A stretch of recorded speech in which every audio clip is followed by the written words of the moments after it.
Every nation is aware that the purpose of the United Nations and all of its institutions is to serve the interests of the West. After Globe War II, the globe underwent significant changes, and the US and Europe believed they needed to create a new global order. This global order, which declared democracy, appeared just and peaceful. But the truth is that this international structure was designed to provide the impression that nations were involved in all decision-making. Strong nations with no accountability, such as the US, France, Italy, and Britain, could do anything they pleased. No one had the guts to speak out against it, even now, as this still persists. On September 18th and 19th, at the United Nations Sustainable Development Goal Summit, Ghana's president made a statement that no other head of state could have predicted. He did the best he could while standing in front of the U.S. General Assembly, detailing the decades-long manipulation of the UN by wealthy nations. He exposed the United Nations, labeling it the most unjust institution that consistently espouses democracy, justice, fairness, and peace. It has actually lost all power, he claimed, and it can no longer lead the world to a point from which it can never return. In his speech, what did he say? Tell us about it. Ghana's President Nana Akufo-Addo spoke before the Assembly during the 2023 United Nations Sustainable Development Goals Summit. Some of the politicians in attendance were prepared by President Akufo-Addo's declaration during his speech that he would be direct. They understood what he meant when he said that, since in the next few minutes, he was going to transform the entire environment in the General Assembly. He began by pointing to the state of the world and speaking of a world tainted by discontent, mistrust, and a loss of faith in the institutions that have ruled it.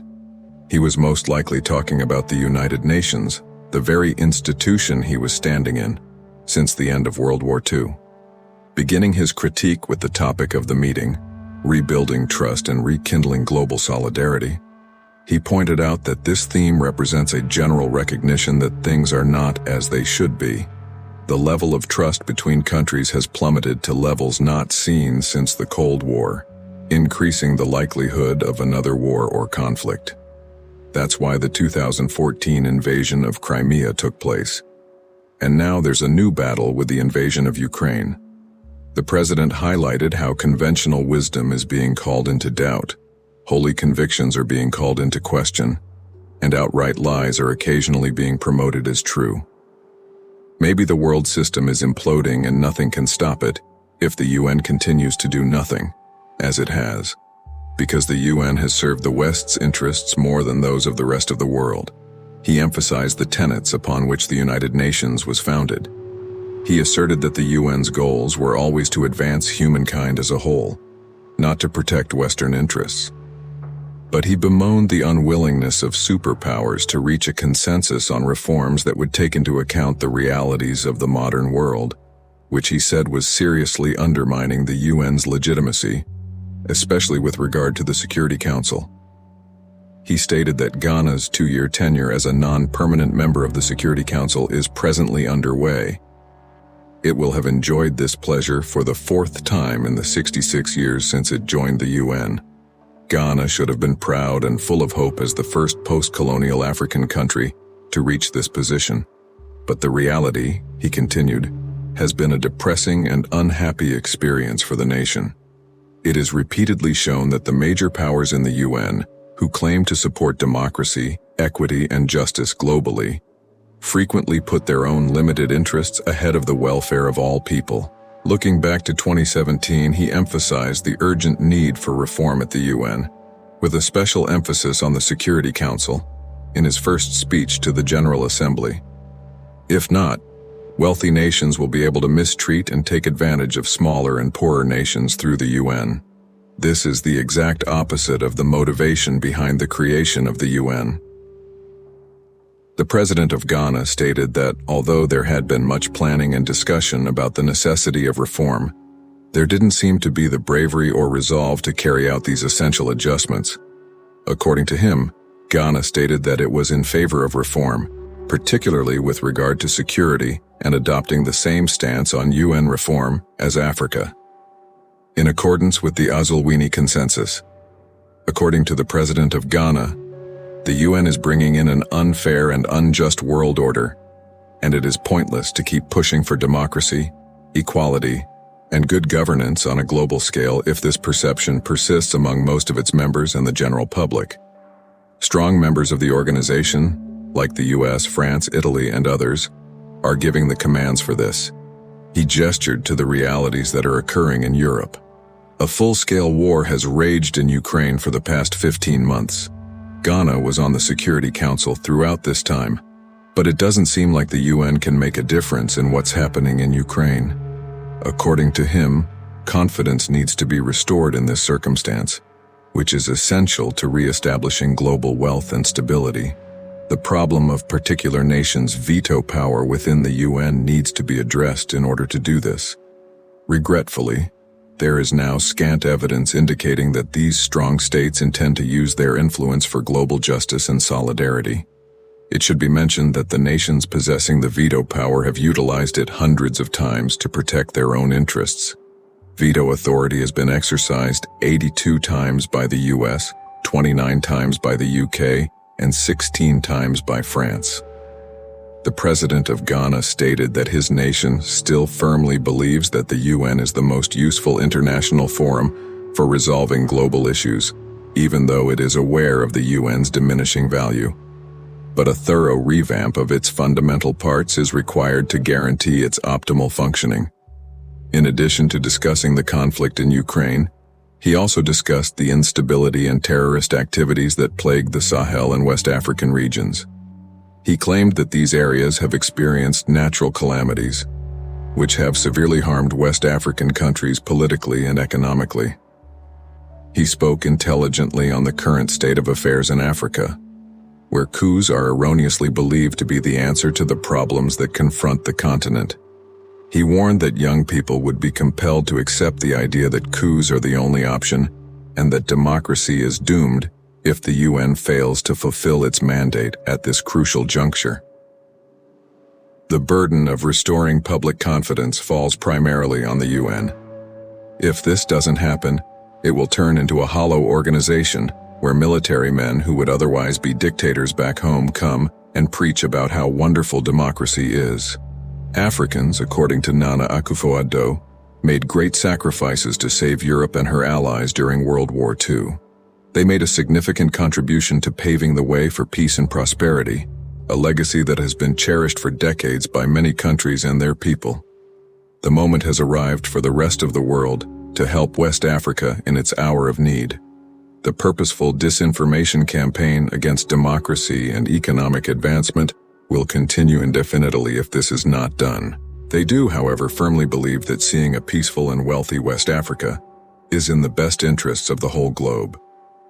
We would like to remind you to watch more videos on Black history, culture, and identity by liking, sharing, and subscribing to our channel.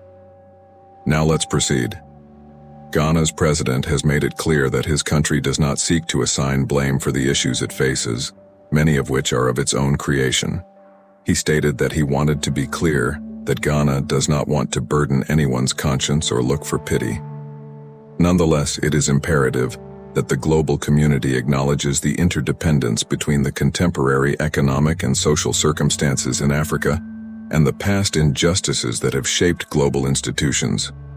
It's time to face the fact that, following the atrocities of the transatlantic slave trade and decades of colonial exploitation, a large portion of Europe and the United States were founded on enormous wealth taken from Africa. Perhaps it's also time to acknowledge, he suggested, that creating self-assured and successful societies is difficult for countries whose people have been exploited like commodities for generations and whose natural riches have been plundered. It was time to have a serious conversation about reparations for the slave trade, he insisted. It emphasizes the fact that evil was vanquished, even though money can never truly atone for the atrocities. He demanded that those who profited from the forced labor of millions of productive Africans who were abducted from their country and made to work for no pay in the Americas and the Caribbean be held responsible. He was referring to someone who everyone knew. He discussed the topic that most Western politicians ignored: Owners of slaves who lost their possessions were made whole when slavery was outlawed. The people who were regarded as goods. The history of the globe supports everything he said. The Second Gulf War, commonly called the Iraq War, broke out on a worldwide scale in 2003, mainly with the cooperation of a coalition of friendly nations. It was coordinated by the United States. The main argument in favor of this military campaign was that Iraq, led by Saddam Hussein, was in possession of WMD and constituted a serious threat to global security. The fundamental causes were different, though.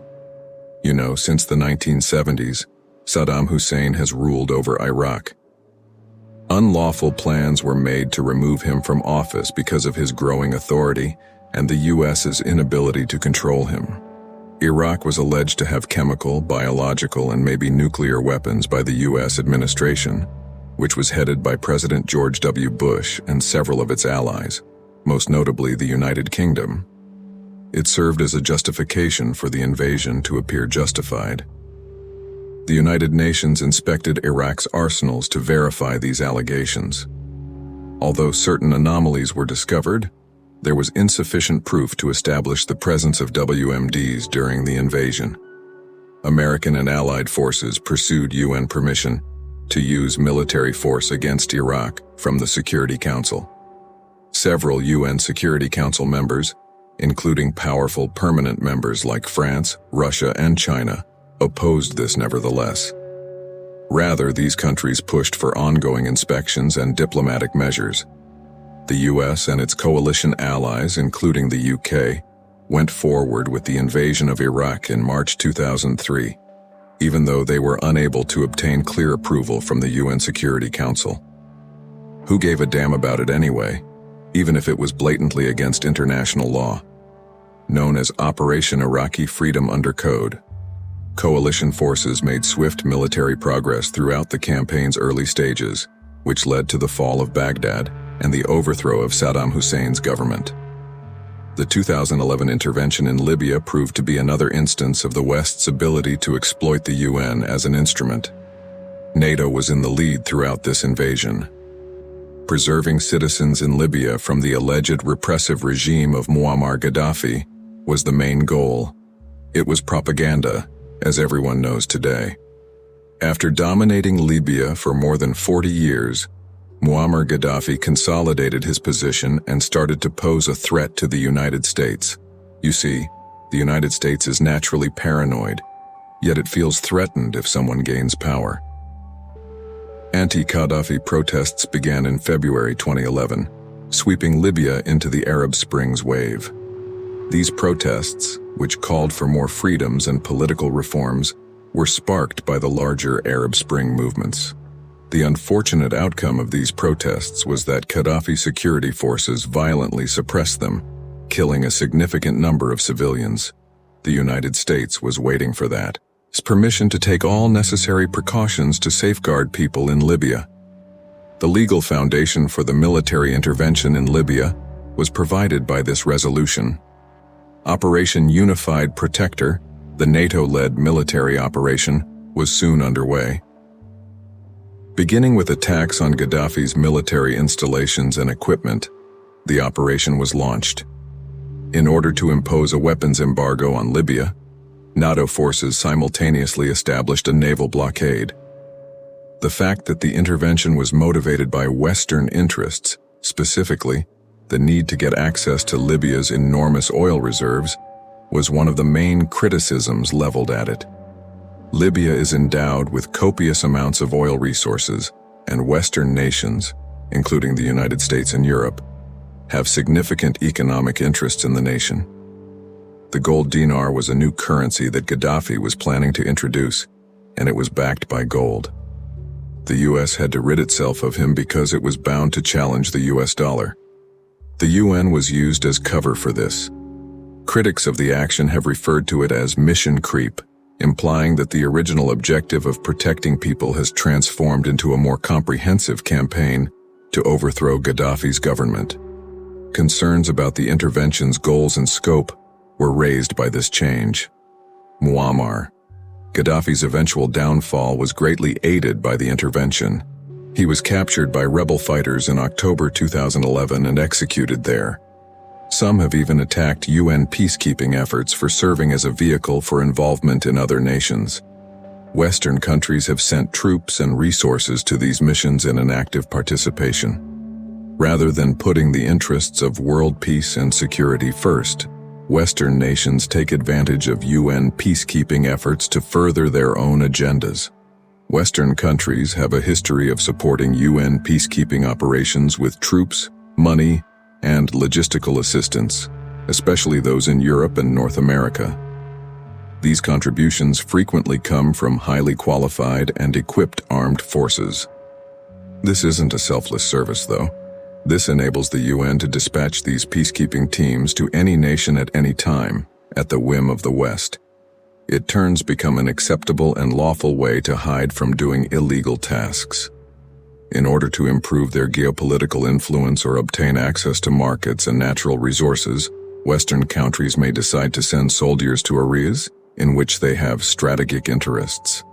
This may give rise to accusations that they are fabricating a peacekeeping mission to further their own national objectives. Western nations' selective participation in UN peacekeeping operations serves as evidence of this, reducing involvement in other conflict-affected areas and concentrating on places where their interests are most significant. Global leaders have been thinking about what Ghana's president stated during the UN General Assembly. However, nobody ever raised a voice regarding it. The state of affairs in Africa and the continuous coups are enough evidence that this cannot go on. The failure of the UN and democracy can be attributed to their never being fully implemented.